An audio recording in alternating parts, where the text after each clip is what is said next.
和你做兄弟这么久，我似乎好像从来没有见过你和任何一个女人上过床啊。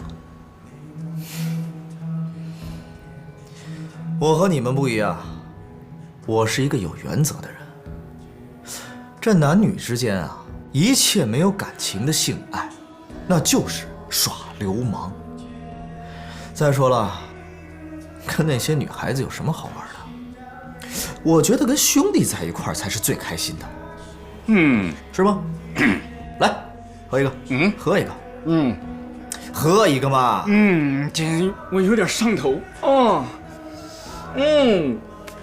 让我先去吐一会儿。哇，没喝就上头。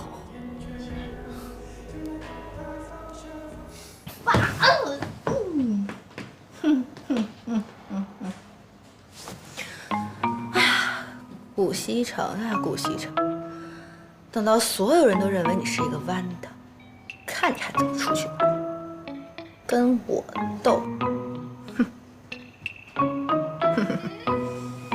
哎呀，说，晚上怎么安排啊？今天本大爷有事儿。行，你忙。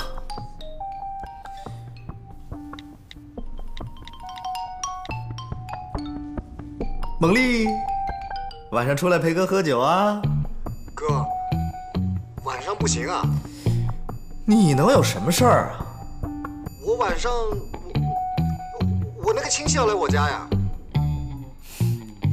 好，行，你们都忙。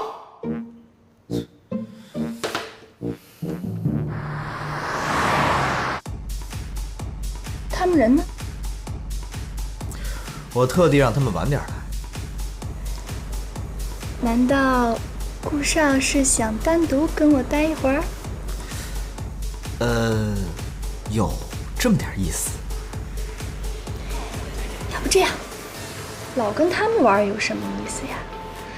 不如今天晚上我们换个别的地方，相互的了解一下，好吗？安娜，两情若在长久时，又岂在朝朝暮暮？顾大少爷，我认识你的时间可不短了吧？这要是换做别的男人，孩子我都有了。哎呀，安娜，别着急嘛。我觉得我们之间啊，还不够了解。不够了解。我看是你不行吧？什么？我不行？我告诉你啊，从小到大，我最讨厌别人跟我说不行。